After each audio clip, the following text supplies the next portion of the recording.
ओम नमो भगवते वासुदेवाय।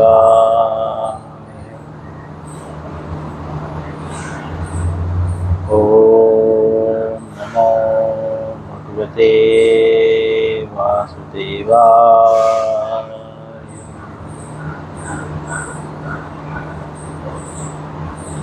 ओम नमो भगवते वासुदेवाय।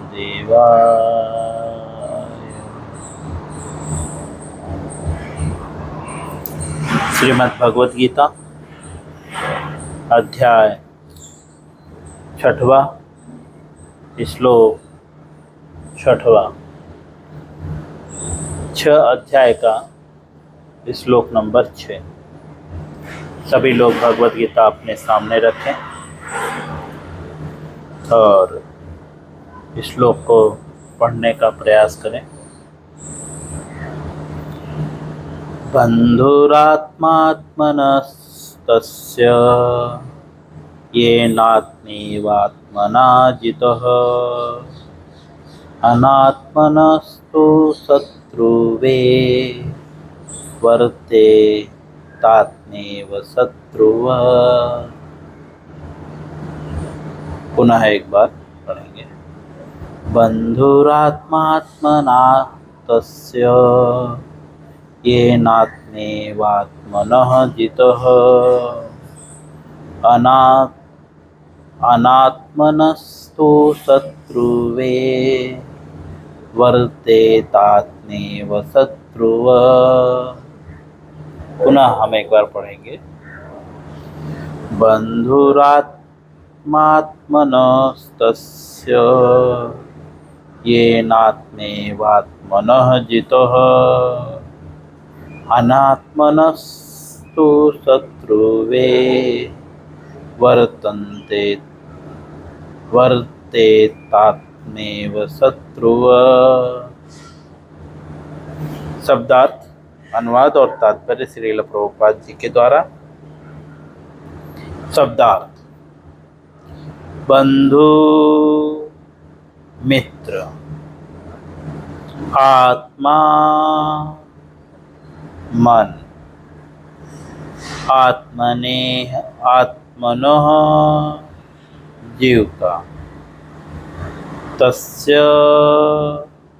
उसका, येन जिससे, आत्मा मन, एव निश्चय ही, आत्मना जीवात्मा के द्वारा, जितः विजित, अनात्मनः जो मन को वश में नहीं कर पा रहा उसका, तो लेकिन शत्रुवे शत्रु है, शत्रु के कारण, वर्ते तो बना रहता है, आत्मा एव वही मन, शत्रुव शत्रु की भांति। हम पिछले अध्याय में, पिछले श्लोक में पढ़ चुके हैं। प्रभुपाद जी बता रहे हैं आत्मा शब्द जो है शरीर के लिए भी कभी कभी प्रयोग किया जाता है और मन के लिए भी प्रयोग किया जाता है और वास्तव में आत्मा के लिए भी प्रयोग किया जाता है। ठीक है, आत्मा शब्द के कई अर्थ होते हैं। तो यहाँ पे जो है आत्मा शब्द का अर्थ मन आ रहा है। यहाँ पे प्रभुपाद जी आत्मा का शब्दार्थ में आत्मा जब लिख रहे हैं तो वहाँ पे मन लिख रहे हैं। अनुवाद श्रील प्रभुपाद जी के द्वारा। जिसने मन को जीत लिया है उसके लिए मन सर्वश्रेष्ठ मित्र है, किंतु जो ऐसा नहीं कर पाया उसके लिए मन सबसे बड़ा शत्रु है। जैसा कि हम इस अध्याय में पढ़ रहे हैं। भगवान सबसे पूर्व शरीर और आत्मा के विषय में बताते हैं भगवत गीता में। उसके बाद जो है कर्म योग के विषय में बताते हैं, कर्म कैसे करना चाहिए। ठीक है। उसके बाद भक्ति के विषय में बताते हैं। अब पिछले अध्याय में अर्जुन का प्रश्न होता है कि क्या श्रेष्ठ है, संन्यास श्रेष्ठ है या भक्ति योग श्रेष्ठ है। तो भगवान बताते हैं एक्चुअली भक्ति योग जो है वह संन्यास से ज़्यादा श्रेष्ठ है, क्योंकि सामाजिक स्तर पे लोग संन्यास का अर्थ सोचते हैं प्रत्येक चीज़ों का परित्याग, लेकिन त्याग भी एक तरह का जो है अटैचमेंट है ना। त्याग भी एक तरह से अटैचमेंट है, क्योंकि आप किसी चीज को छोड़ रहे हो, है ना। तो जो भक्त होता है वो भी, उसमें भी तो स्वार्थ छिपा हुआ है ना, त्याग में भी तो स्वार्थ छिपा हुआ है। लेकिन भक्ति क्यों ज्यादा श्रेष्ठ है, क्योंकि इसमें किसी भी प्रकार का स्वार्थ नहीं।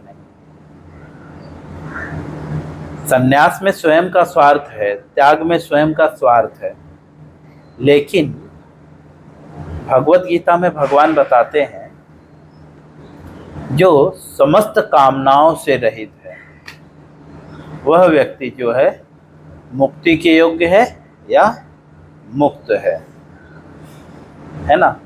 प्रजहाति यदा कामान सर्वान पार्थ मनोगतान आत्मनेव आत्मन तुष्ट स्थिति प्रज्ञस्तोच्यते। अर्जुन को सबसे पहले बता चुके हैं जो मनोधर्म से उत्पन्न होने वाली समस्त प्रकार की कामनाओं का परित्याग कर देता है। अर्थात मन जो सोच रहा है कि मैं सन्यासी हूँ तो ये सब मेरे योग्य नहीं है, तो उसे भी वो त्याग देता है, मन की बात को नहीं मानता अर्थात, है ना। तो इसीलिए भगवान जो है इस अध्याय में बताते हैं कि सन्यास जो है वास्तव में वही सन्यासी है जो भक्त है, या भक्त जो है वो सबसे बेस्ट सन्यासी है। हम पिछले श्लोक में पढ़ चुके हैं, ठीक है। लेकिन भक्त बना कैसे जाए, है ना। तो पिछले श्लोकों में बता रहे हैं योग अभ्यास के द्वारा, योगाभ्यास के द्वारा। इसी अध्याय में बताए हैं भगवान कि योग अभ्यास के द्वारा सबसे पहले जो है हमें मन को वश में करना होगा। पिछले श्लोक में बताया जा रहा है कि जो है योग, पहले तो बताते हैं योग अभ्यास करना होगा, लेकिन क्यों योग अभ्यास करना होगा, तो बता रहे हैं क्योंकि योग अभ्यास का प्रयोजन क्या है, इंद्रिय को तथा इंद्रियों को वश में करना, जिसका स्वामी कौन है, मन, अर्थात मन को वश में करना। उसी चीज को यहाँ पे स्पष्ट रूप से और क्लियर कर रहे हैं कि जिसने मन को जीत लिया है, मित्र बनाना मतलब उसे जीत लेना, तो जिसने मन को जीत लिया है उसके लिए मन जो है सर्वश्रेष्ठ मित्र है। किंतु जिसने मन को नहीं जीत पाया है उसके लिए मन जो है सबसे बड़ा शत्रु है ना जी। अब तात्पर्य में श्रील प्रभुपाद जी हमें समझा रहे हैं अष्टांग योग के अभ्यास का प्रयोजन मन को वश में करना है, जैसा कि हम पिछले श्लोकों में पढ़ चुके हैं, है ना, कि योग अभ्यास के द्वारा जो है हमें इंद्रियों को संयमित करना है, या तो योग अभ्यास करें, ठीक है।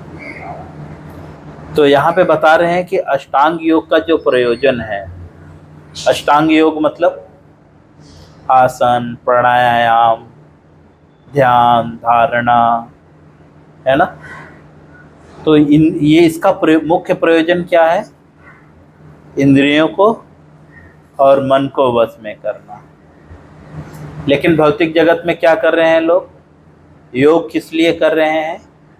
अष्टांग योग किस लिए कर रहे हैं? रामदेव बाबा या जो भी लोग योग करा रहे हैं, ठीक है, वो किसके लिए करा रहे हैं? भोग के लिए, है ना,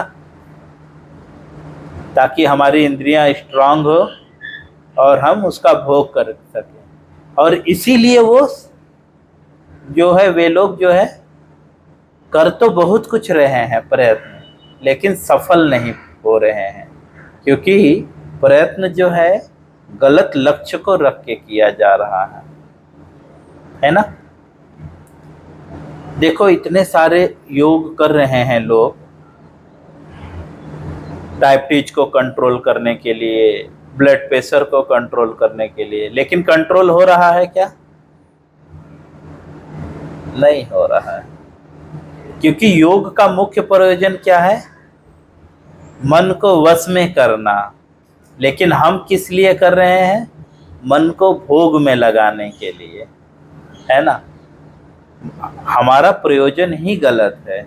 इसलिए जो है, अभी जैसे कि इंसान को जो सुई दिया जाता है या जो मेडिसिन दी जाती है, सपोज अगर किसी व्यक्ति को बुखार है ना, उसको जो मेडिसिन दी जाएगी, वो मेडिसिन अगर किसी जानवर को देंगे तो इफेक्ट पड़ेगा क्या? नहीं इफेक्ट पड़ेगा ना। अगर जानवर की मेडिसिन हमें दे दे तो हम ठीक होंगे? उल्टा और बीमार गिर जाएंगे, है ना। क्योंकि इंसान के मेडिसिन का प्रयोजन अलग है ना, उसमें अलग अलग जो है कैल्शियम्स हैं, है ना। और जानवर के मेडिसिन में अलग अलग कैल्शियम्स हैं, है ना। दोनों समान नहीं है, दोनों का प्रयोजन अलग अलग है। जैसे रेल और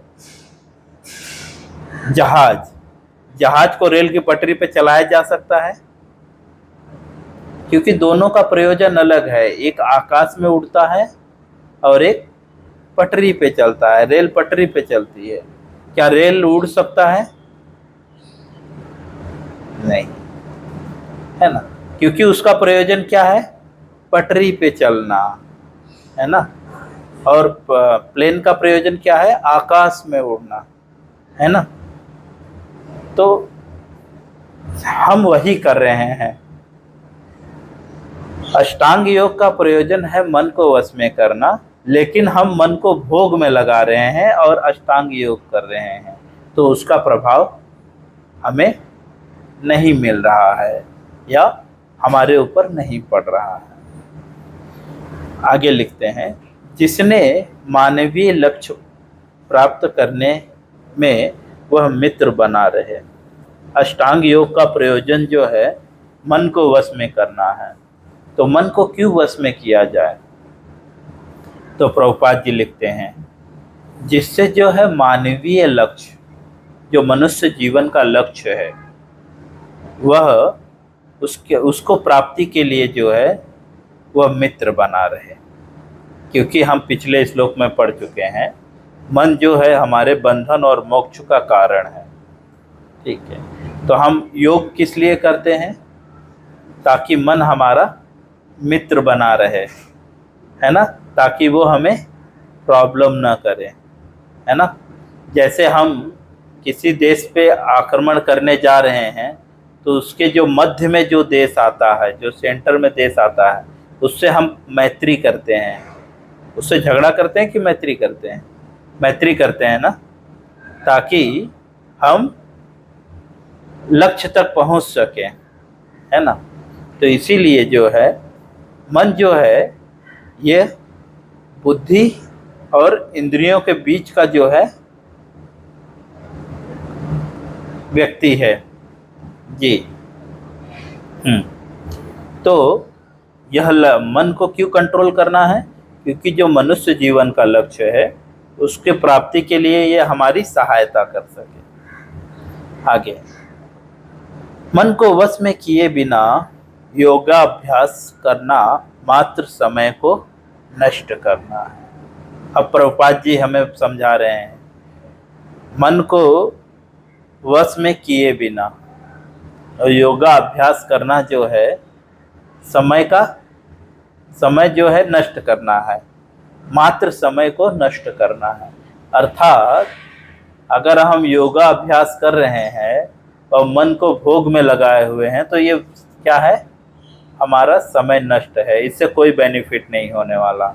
और आज यह चीज हम समाज में देख रहे हैं ना, लोग इतने सारे योगा कर रहे हैं ठीक होने के लिए, लेकिन कोई ठीक नहीं हो रहा है ना। सुबह सुबह आप चले जाइए गार्डन वगैरह में, सब योगा कर रहे हैं, लेकिन कोई ठीक हुआ? कोई बोला आज तक मैं योग करके ठीक हो गया? अच्छा ये छोड़िए, क्या रामदेव बाबा भी ठीक हुए क्या? क्या रामदेव बाबा ठीक हुए क्या? पता है आपको, कुछ दिनों पहले वो भी जो है अमेरिका में कुछ इलाज के लिए गए हुए थे, मैंने ऐसा न्यूज़ सुना था। तो जो योग का गुरु है वो भी नहीं ठीक हो रहा है, तो हम कैसे ठीक हो सकते हैं? है ना, रामदेव बाबा को योग का गुरु माना जाता है ना, तो वो भी नहीं ठीक हुए योग करके, लेकिन तो हम कैसे ठीक हो सकते हैं? क्योंकि योग का प्रयोजन क्या है? मन को वश में करना, और हम मन को वश में नहीं कर रहे हैं। हाँ, वही है कि चाबी अलग है और ताला अलग है। हम दूसरे चाबी को दूसरे ताले में घुसा रहे हैं, तो ताला खुल ही नहीं रहा है। तो बता रहे हैं कि जो है मन को वश में किए बिना जो है योग का प्रयोजन जो है वो व्यर्थ है, और ये हम समाज में देख रहे हैं प्रैक्टिकली। देखिए प्रभुपाद जी ने कब लिखा है और कब हो रहा है। उस समय तो रामदेव बाबा नहीं थे ना जब प्रभुपाद जी ने ये लिखा था, और आज प्रैक्टिकली हमारे सामने ये सारी चीजें उदाहरण के तौर पे मिल रही है ना। आगे श्रील प्रभुपाद जी लिखते हैं, जो अपने मन को वश में नहीं कर सकता वह सतत अपने परम शत्रु के साथ निवास कर रहा है। प्रभुपाद जी लिखते हैं कि जो अपने मन को वश में नहीं कर सकता वो सतत मतलब हर पल जो है वह किसके साथ निवास कर रहा है? अपने परम शत्रु के साथ। परम शत्रु मतलब जो सबसे बड़ा शत्रु है उसके साथ निवास कर रहा है। तो आप एक बात बताइए, अगर आपके घर में आपका शत्रु निवास करता रहे तो क्या आप चैन से जी पाएंगे? चैन से खा पाएंगे? आपके पेट में डाइजेस्ट होगा क्या? चैन से सो पाएंगे क्या? तो आप समझ गए कि हम चैन से क्यों नहीं रह पा रहे हैं, क्योंकि सबसे बड़ा शत्रु के साथ हम रह रहे हैं, है ना। आगे बताएंगे कि शत्रु को कैसे हमें मित्र बनाना है, आगे श्लोक में भगवान हमें समझाएंगे। इसके पहले भी समझा चुके हैं लेकिन पुनः हमें समझाएंगे और स्पष्टीकरण करते हुए। इसके पहले बता चुके हैं, ध्यायतो विषयान पुंसान संगते सुपजायते संगत संजायते काम काम क्रोधो विजायते।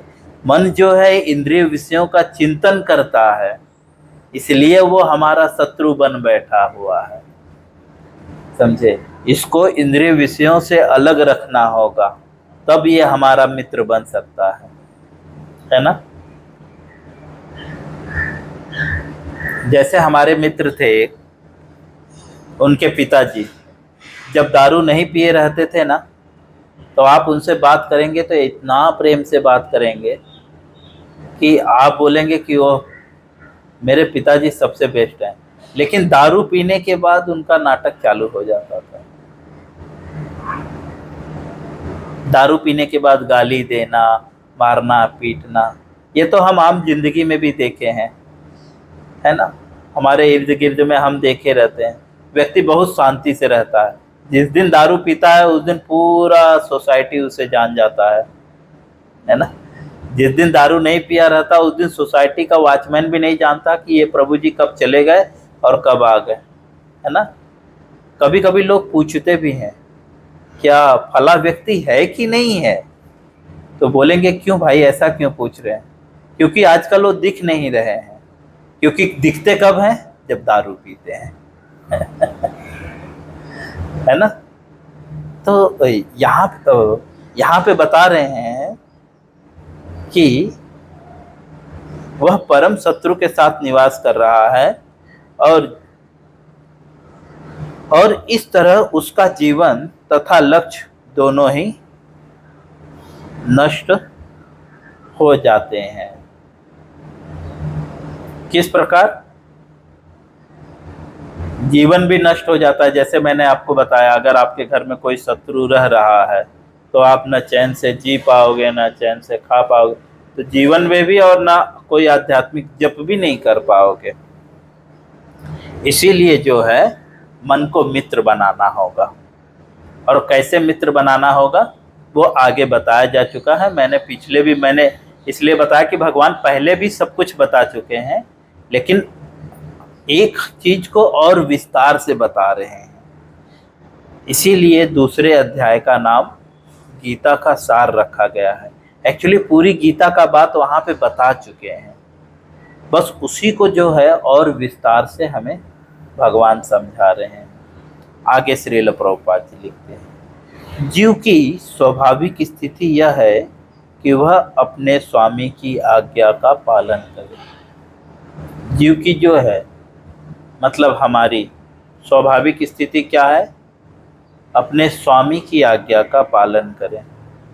अतः जब तक मन अविजित शत्रु बना रहता है तब तक मनुष्य काम, क्रोध, लोभ, मोह आदि की आज्ञाओं का पालन करता है। प्रभुपाद जी बोल रहे हैं कि सपोज अगर मैं बोलूं भाई मेरा मन मेरा मित्र है, तो इसके लक्षण क्या है?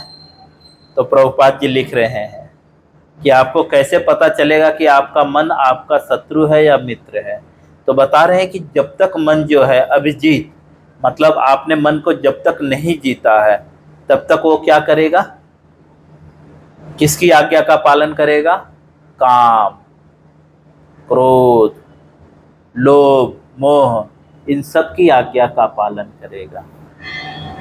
लेकिन मन जब जीत गया है, मन को अगर आपने जीता है तो किसकी आज्ञा का पालन करेगा?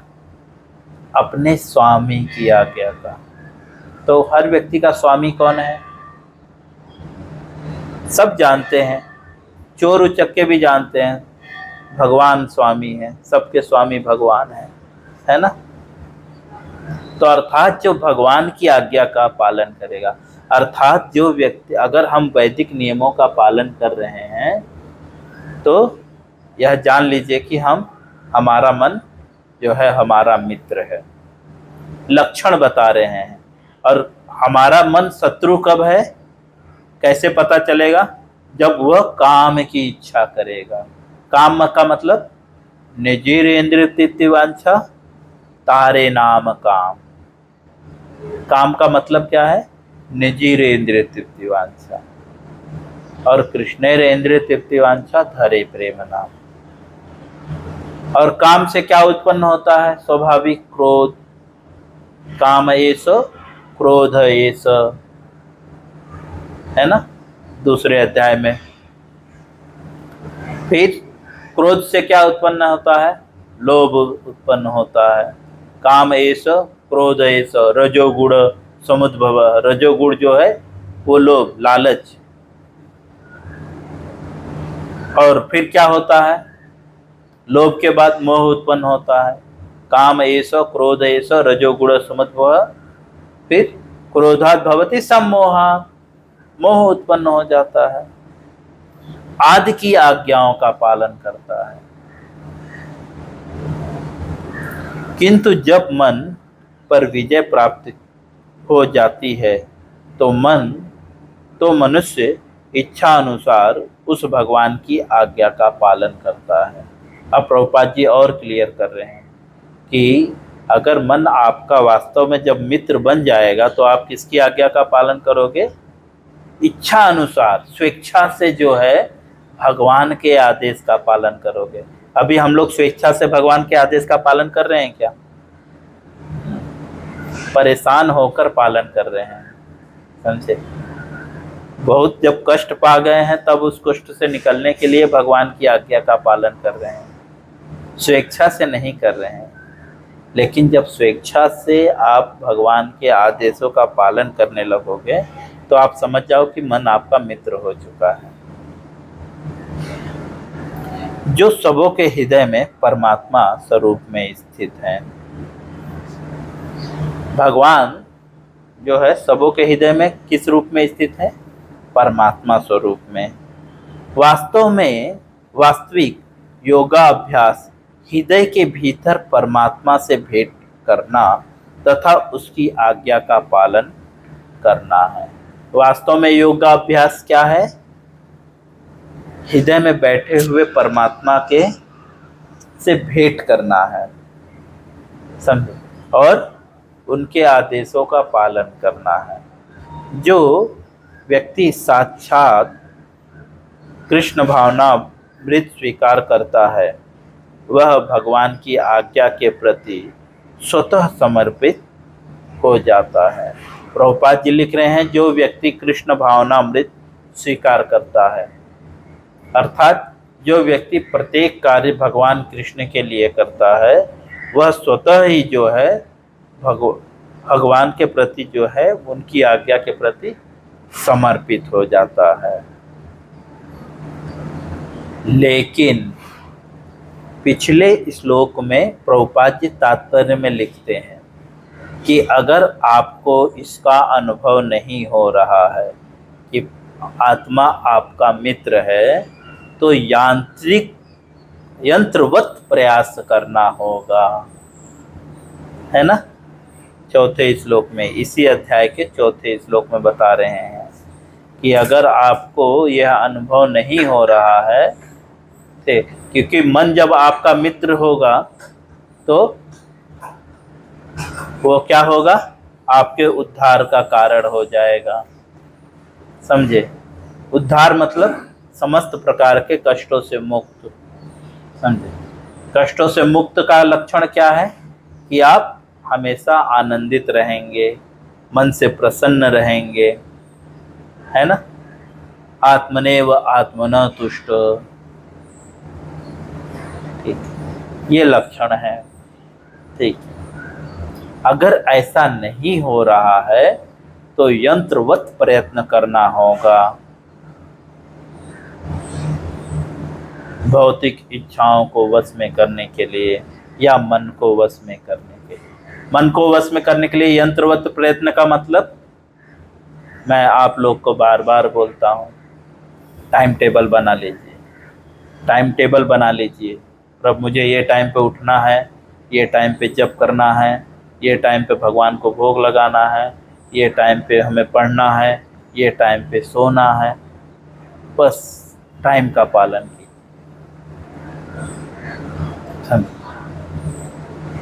करत करत अभ्यास ते जड़मति जात सुजान, रसरियावत जात ते सिल पर पड़त निशान। जब हम बार बार इस वैदिक नियमों का पालन करेंगे तो एक दिन जो जड़मति है, जड़मति मतलब जिसकी मति जड़ चीजों में लगी हुई है, मतलब जो मिथ्या चीजों में लगी हुई है, सुजान, उसको ज्ञान हो जाएगा। क्या ज्ञान हो जाएगा? कि यह संपूर्ण जगत जो है मेरे लिए नहीं, ये कृष्ण के लिए।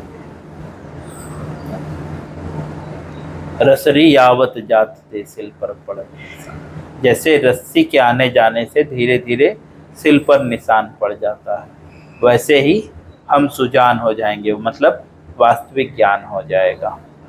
इस प्रकार से श्रील प्रभुपाद जी जो है 6वें अध्याय के 6वें श्लोक के अनुवाद और तात्पर्य पूर्ण करते हैं। हरे कृष्णा। इससे संबंधित किसी का कोई प्रश्न है?